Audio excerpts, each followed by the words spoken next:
dito sa mga Ansamgas. Kumusta ang kolaborasyon na danas ng mga bagong Ansamgas kasama sa pag-update ng mga references na nakabase sa pop culture? Kumusta in terms of dynamics?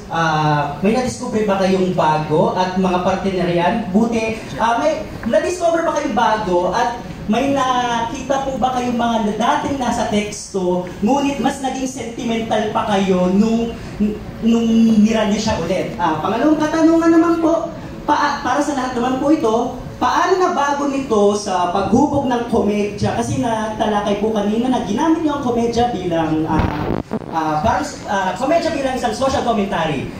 Paano na bago nung mga bagong references ng komedya, may tanong po. Paano na bago nito sa paghubog ng komedyang tagline ng dula dahil nasabi nga nito kanina ang komedyang tagline nito ay ginagamit nilang social commentary. Paano na patibay nito ang social commentary mismo?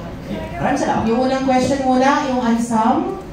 Kamusta daw kayo?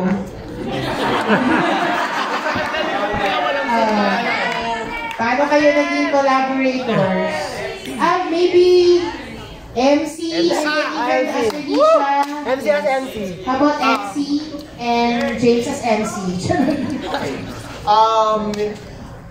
Actually, isa yung PETA sa mga kinaabangan kong mga production companies na makatrabaho. I mean, sobrang tagal, sobrang tagal. I mean, medyo matagal na sa theater, tapos ngayon lang ako nakapag-PETA and sobrang happy ako. Thank you so much. Ang pinakamasarap kasi talaga na feeling bilang bago dito sa entabladong to ay sobrang ramdam na ramdam ko na welcoming talaga yung PETA and yung pagiging collaborative. Parang wala naman question yun sa mga ating mga kailangan and sa aking mga co-actors. Parang tanggap lang sila ng tanggap. I mean, kaya tayo may rehearsals para mag-try ng mga things na malalaman natin kung mag-work or hindi. And for yung pop culture naman, I mean, for me, mahilig kasi ako mag-TikTok. So, medyo may research yun. Then, minsan, ang napansin ko pag rehearsals, nag-a-apply sila ng mga jokes na nakikita nila sa TikTok, like yung mga, huy, kanina ba ako? Ayun, pero parang minsan kasi ay kailangan din namin i-keep in mind na pwede kaming magpasok ng mga pop culture references pero hindi dapat matatabunan yung mismong meaning nung text nang walang aray. Kailangan pa rin ang mga ginagamit naming mga pop culture reference ay nag-lift up ng teksto, ng music, ng aming yes. Yes. James. Hi, Arby. Hello. Bilang makne ng ensemble. Makne. Yes po. Yung po ano yun, yes.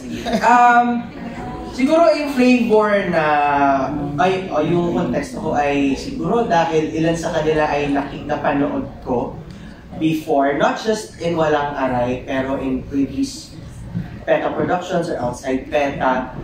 I was on the learning side na pinapanood ko sila, natututo ako sa kanila. So, siguro part and parcel ng mga ini-inject ko, nanggaling din sa mga, uy, naalala ko ginawa ito before.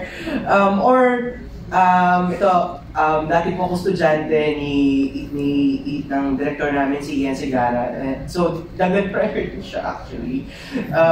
Bilang siya yung improvisation teacher ko noong high school. So, pero yun, nandun ako sa learner hat na siguro medyo mahihain akong mag-ambag, pero kung tatanggapin nila, yay! Yun na lang. 8+1 doon sa binanggit niya ni TMC about pop culture references. Ganoon din ako eh. Siguro sa future rehearsals, magpo-flourish din yun, kung meron man. Pero nandun din kami sa point na i-make sure namin na yung mga references na yun, whatever they may be, patatalinin niya, i-accentuate niya yung punto ng eksena, nung gustong sabihin ng karakter, nung mga dialogo, nung buong dula. Yeah. So, siguro for, yun nga. Thank you.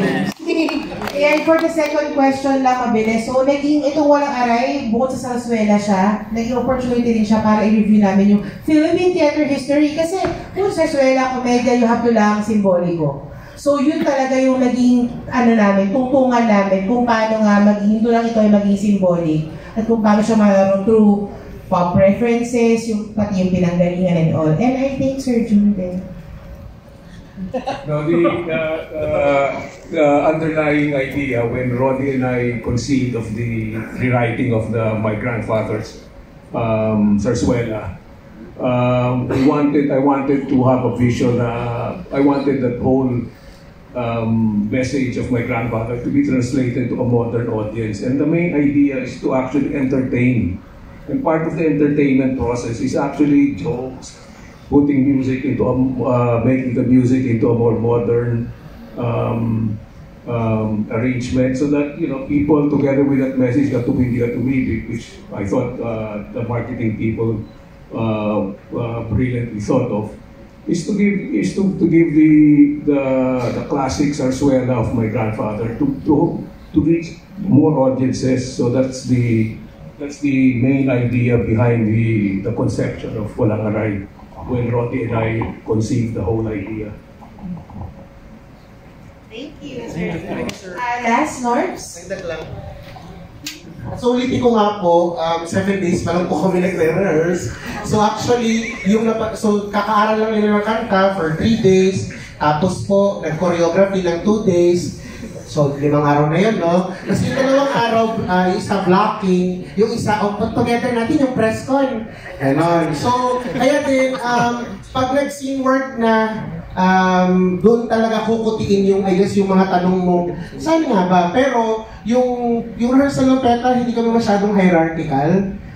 Very open. So, sabihin ng isang actor, ay, may suggestion ako, go. As long as it works. If it works, pasok yan. If nakakatulong siya sa kwento, pasok yan. Tapos, or minsan, parang too much na yung offer natin, baka kailangan natin i-manage.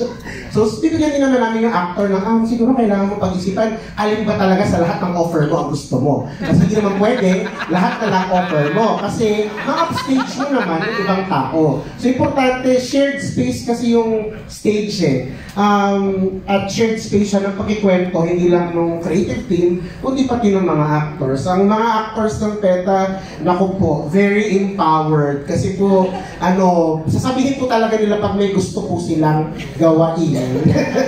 Yun. Okay. Siguro, dahil dyan, parang hindi tayo magaya kay Divine at kay Rendell na hindi napanood ang palabas na ito. Dahil po,